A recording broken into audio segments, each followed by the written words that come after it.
Hi, this is Mister KK diaries. நான் KK. வெள்ளையங்கிரிக்கு புதுசாக போகிறவங்க இந்த வீடியோ ஃபுல்லாக பார்த்துட்டு போங்க.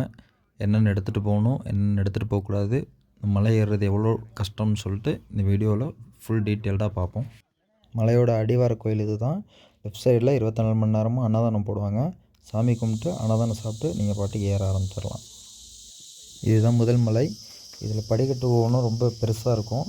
அதேமாரி 1000 படிக்கட்டு கிட்ட வரும். அதுக்கப்புறம் இங்கே ஒரு விநாயகர் கோயில் இருக்கும். அதோட இந்த முதல் மலை முடிஞ்சிடும். இரண்டாவது மலை சறுக்கு பாதைன்னு சொல்லுவாங்க. ரொம்ப சின்னதாக தான் இருக்கும். படிக்கட்டு ஒவ்வொன்றும் ரொம்ப ஸ்லிப்பரியாக இருக்கும். இதில் கொஞ்சம் பார்த்து போகிற மாதிரி இருக்கும். கீழே ஸ்டார்டிங் பாயிண்ட்லேயே பேக்கெல்லாம் ஃபுல்லாக செக் பண்ணி தான் மேலே அனுப்புவாங்க. பிளாஸ்டிக் ஐட்டம் எது இருந்தாலும், ஈவன் பிஸ்கட் பாக்கெட் நீங்கள் வச்சுருந்தாலும் அந்த கவரை பிரித்து வெறும் பிஸ்கட்டை மட்டும் தான் நீங்கள் எடுத்துகிட்டு போக முடியும். கவரெல்லாம் தூக்கி போட்டுடணும். வாட்ரு பாட்டில் மட்டும் அலவுடு. அதுலேயும் ஸ்டிக்கர் ஒன்று ஒட்டி காசு வாங்கிக்குவாங்க 10 ரூபான்னு சொல்லிட்டு. நீங்கள் திரும்ப வந்து அந்த வாட்ரு பாட்டிலை கொடுத்தா திரும்ப உங்களுக்கு 10 ரூபா கிடச்சிரும். இதுதான் 3வது மலை. படிக்கட்டு இருக்காது. ஃபுல்லாக பாறையில் தான் நீங்கள் கம்பு ஊனி போகிற மாதிரி இருக்கும். பகலில் மலை ஏறுறதுக்காக ஐடியா போட்டிருக்கீங்கன்னா நீங்கள் கண்டிப்பாக கேப்போடு வந்துடுங்க.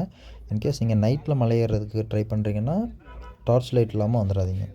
வெள்ளையங்கிரி மலை ஏறுறதுக்கு பெஸ்ட்டு டைமிங்னா நைட் டைம் தான். மோஸ்ட்லி பகலில் வர்றதுக்கு அவாய்ட் பண்ணிடுங்க. அதே போல் ஸ்நாக்ஸுக்கு பிஸ்கட் எடுத்து வந்துடாதீங்க. பிஸ்கட் வந்து ரொம்ப தொண்டையை அடைக்கும். நீங்கள் சாப்பிட்டுட்டிங்கன்னா மறுபடியும் நிறைய தண்ணி குடிக்கணும்னு தோணும். மறக்காமல் மூவ் இல்லைனா வாலினி ஸ்ப்ரே, அப்படி இல்லைனா தைலம், அமிர்தஞ்சன் அந்த மாதிரி ஐட்டம் ஏதாச்சும் ஒன்று எடுத்துக்கோங்க. அதே போல் ஃப்ரெண்ட்ஸுக்கு கூட நீங்கள் போகிறப்போ போட்டி போட்டுட்டு நான் ஃபஸ்ட்டு போகிறேன், நான் தான் ஃபஸ்ட்டு ஏறினேன், அந்த மாதிரி எதுவும் கேம் விளாண்டுட்டு ஏறணும்னு அவசியம் கிடையாது. ஓகேங்களா? உங்கள் சேஃப்டி முக்கியம். பர்சனல் சேஃப்டி ரொம்ப முக்கியம். ஸோ நீங்கள் ரிலாக்ஸ்டாக டைம் அதிகமானாலும் பரவாயில்ல, கொஞ்சம் பொறுமையாக போங்க.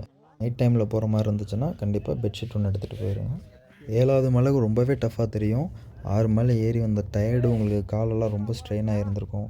ஸோ 7வது மலை பாறையெல்லாம் இருக்காது, மண் தான் இருக்கும். பட் டஃப்பாக தெரியும், ஸ்லிப்பரியாக இருக்கும். மொபைலில் சிவன் பாட்டு ஆஃப்லைனில் டவுன்லோட் பண்ணி வச்சுக்கோங்க. போகிறப்ப யூஸ்ஃபுல்லாக இருக்கும். சிவன் தரிசனத்தை முடிச்சுட்டு நீங்கள் கொஞ்சம் ரெஸ்ட் எடுத்துகிட்டு பொறுமையாக ரிட்டர்ன் கிளம்பலாம். இவ்வளோ தூரம் சொல்லிவிட்டு கம்பை பற்றி எதுவுமே சொல்லன்னு தானே கேட்குறீங்க. இப்போ சொல்கிறேன் கேளுங்க. ஏறுறதை விட அந்த மலையிலேருந்து இறங்குறது தான் ரொம்ப கஷ்டம். கம்பு இல்லாமல் இறங்கவே முடியாது. என்ட்ரன்ஸில் 20 ரூபா 30 ரூபா ஒரு கம்புன்னு சொல்லிட்டு சேல் பண்ணுவாங்க. அந்த பக்கம் போயிடாதீங்க. பேகு வந்து பிளாஸ்டிக் இருக்கான்னு செக் பண்ணுறத தாண்டி முதல் ஸ்டெப் ஆரம்பிக்கும். அங்கனே ரைட் சைடில் பார்த்தீங்கன்னா நிறைய கம்பு கிடக்கும். நீங்கள் எது நல்ல கம்பாக பார்த்து சூஸ் பண்ணி எடுத்துகிட்டு போங்க. எந்த ஒரு மெடிக்கல் ப்ராப்ளமும் இல்லைனா மட்டும் மலை ஏறி இறங்குங்க. சேஃபாக போயிட்டு சேஃபாக வாங்க. இந்த வீடியோ பிடிச்சிருந்துச்சுன்னா லைக் பண்ணுங்கள், ஷேர் பண்ணுங்கள். மிஸ்டர் கேகே டைரிஸை சப்ஸ்கிரைப் பண்ணுங்கள்.